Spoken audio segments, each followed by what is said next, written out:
माता दी माँ शैलपुत्री हम सभी पर अपनी कृपा दृष्टि बनाए रखें। हिमालय की कन्या भगवान शिव की अर्धांगिनी माता शैलपुत्री नवरात्रि के प्रथम दिवस की अधिष्ठात्री देवी हैं। इनकी उपासना से साधक को स्थिरता, शुद्धता और आध्यात्मिक उन्नति का वरदान मिलता है। माँ शैलपुत्री के मस्तक पर चंद्रमा की शोभा, हाथों में त्रिशूल और कमल का तेजस्वी स्वरूप भक्तों को अचल विश्वास और शक्ति प्रदान करता है। और माँ शैलपुत्री वृषभ अर्थात बैल की सवारी करती हैं। आइए प्रिय श्रोताओं, आज सुनते हैं माँ शैलपुत्री की दिव्य कथा और कथा के अंत में आप आरती भी सुनेंगे। आज की इस कथा को सुनने के बाद वीडियो को लाइक और कमेंट बॉक्स में जय माता दी जरूर लिखिएगा।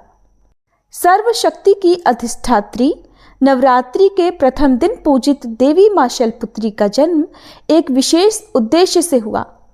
देवी सती के रूप में जब उन्होंने अपने शरीर का त्याग किया तो वे अपने अगले जन्म में राजा हिमालय के यहाँ पुत्री के रूप में अवतरित हुई।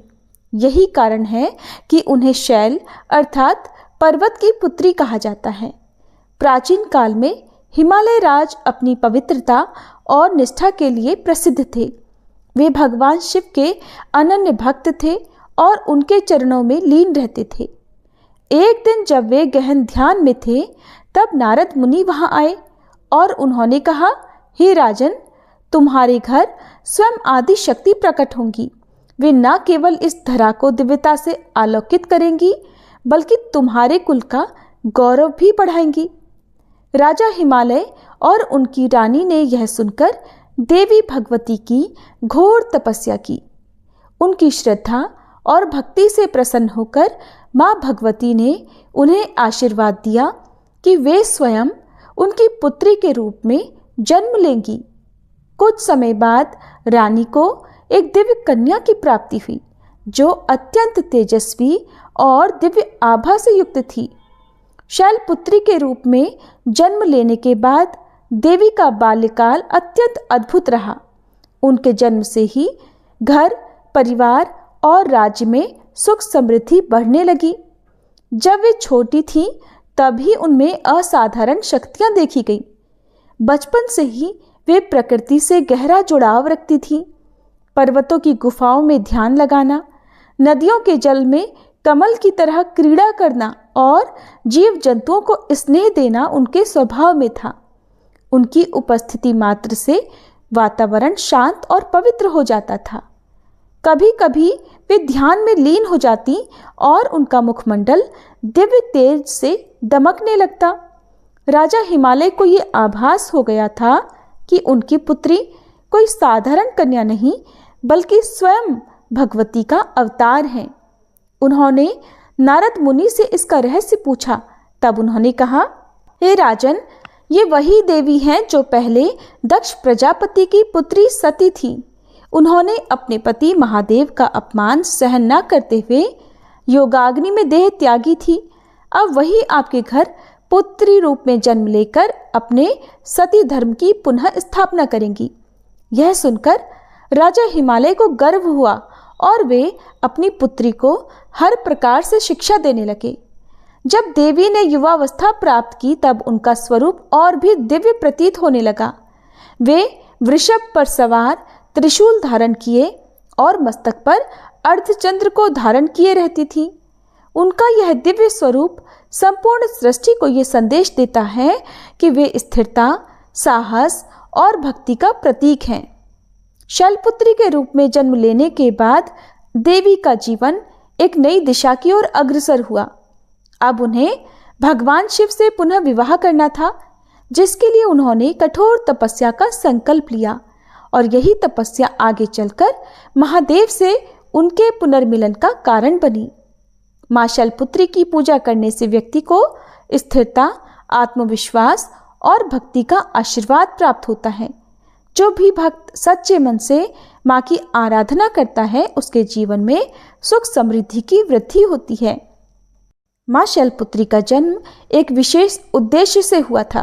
वे पूर्व जन्म में माता सती थी जो भगवान शिव की अर्धांगिनी थी, लेकिन उन्होंने अपने पिता दक्ष प्रजापति के अपमान से आहत होकर योगाग्नि में अपने प्राण त्याग दिए थे और यही माता सती ने अपने अगले जन्म में राजा हिमालय की पुत्री के रूप में जन्म लिया और वे शैलपुत्री के रूप से विख्यात हुई। माता सती का जन्म ब्रह्मा जी के पुत्र दक्ष प्रजापति के घर हुआ। वे बचपन से ही भगवान शिव की आराधना में लीन रहती थी। कठिन तपस्या के बाद भगवान शिव ने उन्हें अपनी अर्धांगिनी के रूप में स्वीकार किया, लेकिन उनके पिता दक्ष प्रजापति शिव जी को योग्य वर नहीं मानते थे। एक बार दक्ष प्रजापति ने एक भव्य यज्ञ का आयोजन किया जिसमें सभी देवताओं और ऋषियों को आमंत्रित किया गया, लेकिन भगवान शिव और देवी सती को निमंत्रण नहीं भेजा। जब माता सती को इस बात का पता चला तो वे अपने पिता के घर जाने के लिए उत्सुक हुई। भगवान शिव ने उन्हें समझाया कि बिना निमंत्रण जाना उचित नहीं होगा, लेकिन माता सती अपने मायके जाने के लिए अडिग रहीं। यज्ञ स्थल पर पहुंचने के बाद माता सती ने देखा कि वहां भगवान शिव का अपमान किया जा रहा था। दक्ष प्रजापति ने अपशब्द कहे और शिव जी को अयोग्य कहा। ये देखकर माता सती सहन नहीं कर पाई और उन्होंने क्रोधित होकर अपने पिता को उत्तर दिया, जिस शिव को समस्त ब्रह्मांड पूजता है उनके लिए अपशब्द कहकर आपने घोर अनर्थ किया है। अब मैं इस शरीर में एक क्षण भी नहीं रहूंगी। इतना कहकर माता सती ने अपने योगाग्नि से देह त्याग कर दिया। भगवान शिव ये सब जानकर अत्यंत क्रोधित हुए और उन्होंने अपने गण वीरभद्र को भेजकर दक्ष प्रजापति का यज्ञ विध्वंस करा दिया। माता सती के देह त्याग के बाद भगवान शिव ने उनका मृत शरीर उठाकर संपूर्ण ब्रह्मांड में तांडव किया। ये देखकर सभी देवता भयभीत हो गए। तब भगवान विष्णु ने सुदर्शन चक्र से देवी सती के शरीर को खंड खंड कर दिया, जिससे उनके अंग विभिन्न स्थानों पर गिर गए। यही स्थान शक्तिपीठ कहलाते हैं। अब माता सती को अपने शिव से पुनर्मिलन के लिए एक और जन्म लेना था, जिसके लिए वे इस बार राजा हिमालय के घर पुत्री रूप में अवतरित हुई और शैलपुत्री के रूप में जानी गई। राजा हिमालय को नारद मुनि ने भविष्यवाणी की थी कि उनकी पुत्री कोई साधारण कन्या नहीं होगी, बल्कि स्वयं आदि शक्ति का अवतार होगी। कुछ समय बाद जब हिमालय की रानी को एक तेजस्वी पुत्री प्राप्त हुई तो पूरी प्रकृति हर्षित हो उठी। इस बार देवी ने निश्चय किया कि वे भगवान शिव को पुनः प्राप्त करने के लिए कठोर तपस्या करेंगी। जैसे जैसे शैलपुत्री बड़ी हुई, उनके भीतर दिव्यता झलकने लगी। देवी शैलपुत्री को अपने पूर्व जन्म की स्मृतियां जागृत हुई और उन्होंने संकल्प लिया कि वे भगवान शिव को पुनः पति रूप में प्राप्त करेंगी। इस उद्देश्य से उन्होंने गहन तपस्या का मार्ग चुना। वे अब पर्वतों की गुफाओं में जाकर ध्यान लगाने लगी। कठोर ब्रह्मचर्य का पालन करते हुए अपना संपूर्ण जीवन शिव आराधना में उन्होंने समर्पित कर दिया। पहले वर्षों तक वे केवल फल और फूल खाकर रहीं, फिर केवल पत्तों पर जीवन यापन करने लगी, जिससे उन्हें अपर्णा कहा गया। अंततः उन्होंने निर्जल और निराहार रहकर घोर तपस्या की। मां शैलपुत्री की तपस्या से समस्त देवगण चकित थे। इंद्रदेव को चिंता हुई कि यदि माता की तपस्या पूर्ण हो गई तो शिवजी उनसे विवाह के लिए बाध्य हो जाएंगे। इसलिए उन्होंने कामदेव को भेजा ताकि उनकी तपस्या भंग की जा सके। कामदेव ने मोहिनी बाणों का प्रयोग किया, लेकिन देवी अडिग रहीं। आखिरकार भगवान शिव एक ब्राह्मण के रूप में उनके सामने प्रकट हुए। भगवान शिव ने उनसे कहा, हे देवी, तुम कौन हो और इस कठोर तपस्या का क्या उद्देश्य है? देवी शैलपुत्री ने अपने तपोबल से जान लिया था कि उनके सामने कोई और नहीं बल्कि स्वयं भगवान शिव हैं। तब देवी शैलपुत्री ने उत्तर दिया, हे प्रभु, मैं पूर्व जन्म में आपकी अर्धांगिनी सती थी। अब मैंने पुनः जन्म लिया है और आप ही मेरे एकमात्र स्वामी हैं। अगर आप मुझे स्वीकार नहीं करेंगे तो मैं फिर से अनंत जन्मों तक तपस्या करती रहूंगी। भगवान शिव उनकी भक्ति, प्रेम और समर्पण से प्रसन्न हुए और उन्हें अपनी अर्धांगिनी रूप में स्वीकार करने का वचन दिया। जब भगवान शिव ने विवाह के लिए अपनी स्वीकृति दे दी तो संपूर्ण ब्रह्मांड में हर्ष छा गया। देवता, ऋषि, मुनि और स्वयं राजा हिमालय इस शुभ समाचार से आनंदित हो गए। राजा हिमालय ने भव्य आयोजन की तैयारी की। समस्त देवताओं ने इस पावन विवाह के लिए मंगल गान किया। अंततः भगवान शिव और माता शैलपुत्री का विवाह विधि पूर्वक संपन्न हुआ। माँ शैलपुत्री की भगवान शिव को पुनः प्राप्त करने की कथा हमें सिखाती है कि सच्ची निष्ठा और समर्पण से असंभव भी संभव हो जाता है। धैर्य और दृढ़ संकल्प के बिना जीवन में कोई भी लक्ष्य प्राप्त नहीं किया जा सकता। भगवान शिव स्वयं कहते हैं कि जो भक्ति और प्रेम में अडिग रहता है उसे वे अवश्य स्वीकार करते हैं। माँ शैलपुत्री वृषभ की सवारी करती हैं और माँ शैलपुत्री के वाहन नंदी बैल का उनके स्वरूप में विशेष महत्व है। देवी शैलपुत्री जो हिमालय राज की पुत्री हैं, उनके साथ नंदी का संबंध केवल वाहन का नहीं बल्कि एक भक्त और आराध्य का है। ये कथा हमें बताती है कि कैसे एक साधारण बैल भगवान शिव का परम भक्त बना और माँ शैलपुत्री के साथ जुड़ा। नंदी के पूर्व जन्म की कथा भी अब आप सभी सुनिए। प्राचीन काल में ऋषि शिलाद ने संतान प्राप्ति के लिए घोर तपस्या की। उन्होंने भगवान शिव से प्रार्थना की कि उन्हें एक ऐसा पुत्र प्राप्त हो जो अमर और अत्यंत तेजस्वी हो। भगवान शिव ने उनकी तपस्या से प्रसन्न होकर उन्हें एक पुत्र प्रदान किया जो वास्तव में शिव जी का ही अंश था। इस बालक का नाम नंदी रखा गया। वह जन्म से ही तेजस्वी और अत्यंत बलशाली था। बचपन से ही नंदी को भगवान शिव के प्रति अगाध भक्ति थी। जैसे जैसे वह बड़े हुए उनकी भक्ति और बढ़ती गई। जब नंदी युवा हुए तो उन्हें ज्ञात हुआ कि उनका जीवन केवल सांसारिक कार्यों के लिए नहीं बल्कि भगवान शिव की सेवा के लिए समर्पित होना चाहिए। इसके लिए वह कैलाश पर्वत की ओर प्रस्थान कर गए और भगवान शिव को प्रसन्न करने के लिए घोर तपस्या करने लगे। उन्होंने कठोर व्रत का पालन किया, केवल वायु और जल पर रहकर भगवान शिव का ध्यान किया। उनकी भक्ति से प्रसन्न होकर स्वयं भगवान शिव प्रकट हुए। भगवान शिव ने नंदी से कहा, वत्स, मैं तुम्हारी भक्ति से अत्यंत प्रसन्न हूँ, मांगो जो तुम्हें चाहिए। नंदी ने उत्तर दिया, हे प्रभु, मेरा एकमात्र लक्ष्य आपकी सेवा करना है, मुझे आपके चरणों में स्थान दीजिए। तब भगवान शिव ने उसे अपना प्रेगण और वाहन बनने का वरदान दिया। इधर जब माता सती ने योगाग्नि में आत्मत्याग किया और पुनः शैलपुत्री रूप में जन्म लिया, तब भगवान शिव ने नंदी को आदेश दिया कि वह उनकी साधना में सहायता करे। जब देवी शैलपुत्री कठिन तपस्या कर रही थी, तब नंदी उनकी रक्षा के लिए सदैव उपस्थित रहते थे। उन्होंने देवी की सेवा की और उनकी तपस्या में किसी भी प्रकार की बाधा नहीं आने दी। देवी ने नंदी की भक्ति और सेवा भाव को देखकर उन्हें आशीर्वाद दिया कि वह सदैव शिव और शक्ति के वाहन के रूप में प्रतिष्ठित रहेंगे। एक समय की बात है जब एक असुर ने देवी शैलपुत्री की तपस्या भंग करने का प्रयास किया। वह राक्षस वेश बदलकर उनके समीप पहुंचा, लेकिन नंदी ने उसे पहचान लिया। नंदी ने अपनी अपार शक्ति से उस असुर का सामना किया। देवी के आशीर्वाद से नंदी ने उसे परास्त कर दिया। तब माँ शैलपुत्री ने नंदी को ये वरदान दिया कि जो भी मेरी पूजा करेगा वह तुम्हारी भी आराधना करेगा और तुम मेरे साथ सदा रहोगे। जो भी माँ शैलपुत्री और भगवान शिव की पूजा करता है उसे नंदी की कृपा भी प्राप्त होती है। नंदी को समर्पित व्यक्ति को शिव शक्ति की विशेष कृपा मिलती है। नंदी की सवारी करने वाली माँ शैलपुत्री धैर्य, सेवा और समर्पण की प्रतीक मानी जाती हैं। माँ शैलपुत्री का संबंध चंद्रमा अर्थात सोम से भी विशेष रूप से जुड़ा हुआ है। वे अपने मस्तक पर अर्धचंद्र धारण करती हैं, जिससे उनका एक नाम सौम्य रूपा भी है। लेकिन क्या आप जानते हैं कि चंद्रदेव को यह सौभाग्य कैसे प्राप्त हुआ कि वे माता के मस्तक पर विराजमान रहे? अब आगे की कथा में आप ये भी जानेंगे कि चंद्रदेव को कैसे ये सौभाग्य प्राप्त हुआ और कैसे चंद्रदेव ने गंभीर श्राप भोगा और फिर माँ शैलपुत्री की कृपा से पुनः अपना तेज प्राप्त किया।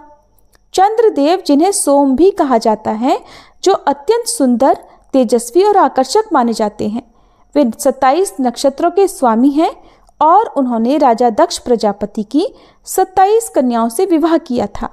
लेकिन उन्होंने अपने विशेष रूप से रोहिणी नामक पत्नी को ही सबसे अधिक प्रेम दिया, जिससे बाकी 26 पत्नियां उपेक्षित महसूस करने लगी।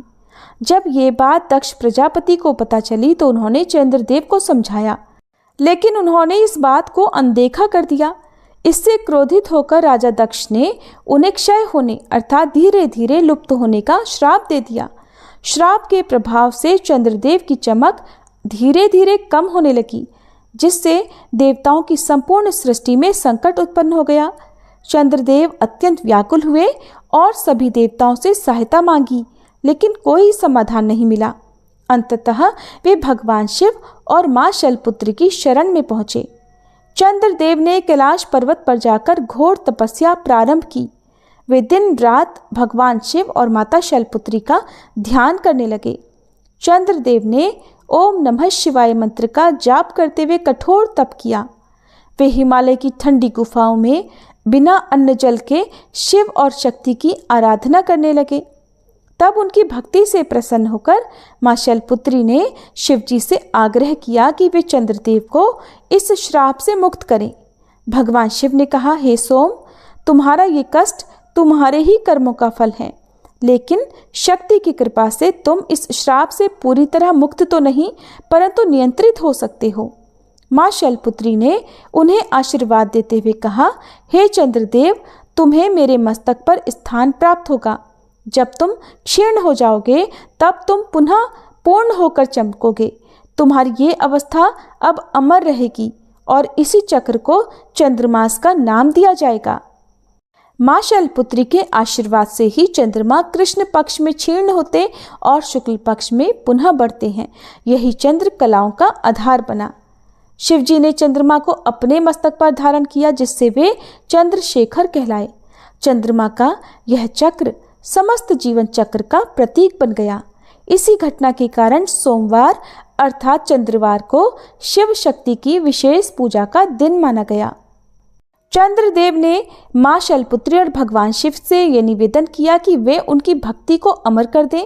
तब भगवान शिव ने कहा, हे सोम, जिस स्थान पर तुमने तपस्या की है वही अब तुम्हारे नाम से सोमनाथ नामक मेरा प्रथम ज्योतिर्लिंग स्थापित होगा। यहाँ आने वाले भक्तों के सभी पाप और कष्ट दूर होंगे। मां शैलपुत्री ने भी आशीर्वाद दिया कि जो भी भक्त सोमवार को व्रत रखेगा उसकी समस्त इच्छाएं पूर्ण होंगी। तभी से सोमवार को शिव और शक्ति की पूजा का विशेष महत्व हो गया। मां शैलपुत्री के वहां नंदी बैल का उनके स्वरूप में विशेष स्थान है। लेकिन प्रिय श्रोताओं, क्या आप जानते हैं कि एक समय ऐसा भी आया जब एक दैत्य वृषभासुर ने देवी की शक्ति को चुनौती दी थी। आगे की कथा जो भी आप सुनने वाले हैं वो बताती है कि कैसे अहंकारी राक्षस ने शिव और शक्ति की महिमा को नकार दिया और उसका अंत स्वयं मां शैलपुत्री के हाथों हुआ। बहुत समय पहले वृषभ नामक एक असुर ने भगवान शिव की कठोर तपस्या की। उसने वर्षों तक घोर तप कर शिव जी को प्रसन्न कर लिया। तब भगवान शिव प्रकट हुए तो वृषभासुर ने कहा, प्रभु, मुझे अपार शक्ति और अमृतत्व का वरदान दीजिए, जिससे कोई भी मुझे पराजित न कर सके। भगवान शिव ने उसे वरदान दिया कि वह अत्यंत बलशाली होगा, लेकिन उसकी मृत्यु एक दिव्य स्त्री के हाथों ही होगी। वृषभासुर ने इस वरदान को सुना, लेकिन उसकी बुद्धि अहंकार से भर गई। उसने अपनी शक्ति का उपयोग भलाई की बजाय अधर्म के लिए करना शुरू कर दिया। वह देवताओं और ऋषियों को सताने लगा। उसने शिवजी के अन्य भक्तों को भी कष्ट देना शुरू कर दिया। उसे विश्वास था कि कोई भी स्त्री उसे पराजित नहीं कर सकती। एक दिन उसने सुना कि हिमालय की पुत्री मां शैलपुत्री अपार शक्ति और दिव्य तेज से युक्त हैं।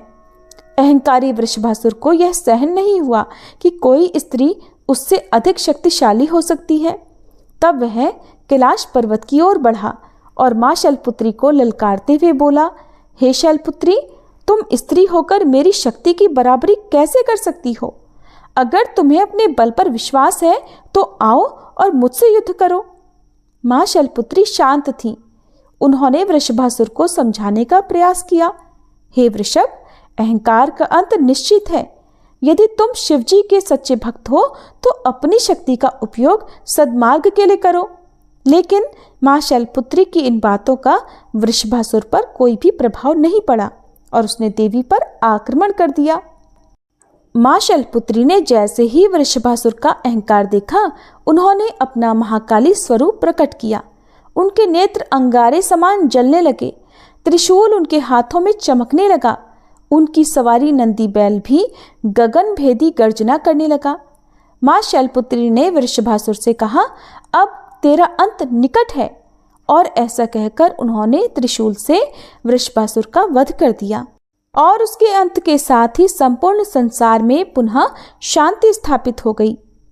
इस प्रकार माँ शैलपुत्री केवल करुणा की ही देवी नहीं, बल्कि दुष्टों का संहार करने वाली महाशक्ति भी हैं, और अहंकार से हमेशा पतन होता है, चाहे व्यक्ति कितना भी शक्तिशाली क्यों ना हो। माँ शैलपुत्री की महिमा अपार, करें हम सच्चे मन से उनकी जय जयकार। अगली कथा में फिर मिलेंगे, नव दुर्गा की लीला संग चलेंगे। प्रिय श्रोताओ, माँ शैलपुत्री की कथा समाप्त हुई। अगली कथा में आप माँ ब्रह्मचारिणी की कथा भी विस्तार पूर्वक सुनेंगे। अब हम सभी मिलकर माँ दुर्गा की आरती गाएं। जय अम्बे गौरी मैया, जय श्यामा गौरी, तुमको निश दिन ध्यावत, मैया जी को सब दिन मनावत, हरि ब्रह्मा शिवरी। जय अम्बे गौरी, मांग सिंदूर विराजत, टीको मृग मद को, मैया टीको मृग मद को, उज्ज्वल से दो नैना, निर्मल से दो नैना, चंद्र वदननी को। जय अम्बे गौरी, कनक समान कलेवर, रक्तांबर राजे, मैया रक्तांबर राजे, रक्त पुष्प गलमाला, लाल पुष्प गलमाला, कंठन पर साजे। जय अम्बे गौरी, के हरिवाहन राजत, खड्ग खपर धारी, मैया खड्ग खपर धारी, सुर नर मुनि जन सेवत, सुर नर मुनि जन सेवत, तिनके दुख हारी। जय अम्बे गौरी, कानन कुंडल शोभित, नासाग्रे मोती, मैया नासाग्रे मोती, कोटिक चंद्र दिवाकर, कोटिक चंद्र दिवाकर, राजत समज्योति। जय अम्बे गौरी, शुंभ निशुंभ विदारे, महिषासुर घाती, मैया महिषासुर घाती, धूम्र विलोचन नैना, मधुर विलोचन नैना, निश दिन मदमाती। जय अम्बे गौरी, चंड मुंड संहारे, शोणित बीज हरे, मैया शोणित बीज हरे, मधु कैटभ दो मारे, मधु कैटभ दो मारे, सुर भयहीन करे। जय अम्बे गौरी, ब्रह्माणी रुद्राणी, तुम कमला रानी, मैया तुम कमला रानी, आगम निगम बखानी, तुम शिव पट रानी। जय अम्बे गौरी, 64 योगिनी मंगल गावत, नृत्य करत भैरू, मैया नृत्य करत भैरो, बाजत ताल मृदंगा, बाजत ढोल मृदंगा, अरु बाजत डमरू। जय अम्बे गौरी, तुम ही जग की माता, तुम ही हो भरता, मैया तुम ही हो भरता, भक्तन की दुख हरता, भक्तन की दुख हरता, सुख संपत्ति करता। जय अम्बे गौरी, भुजाचार अति शोभित, वर मुद्राधारी, मैया वर मुद्राधारी, मन वांछित फल पावत, मन इच्छा फल पावत, सेवत नर नारी। जय अम्बे गौरी। कंचन थाल विराजत अगर कपूर बाती, मैया अगर कपूर बाती। श्रीमाल के तुम्हें राजत, श्रीमाल के तुम्हें राजत, कोटि रतन ज्योति। जय अम्बे गौरी, श्री अम्बे।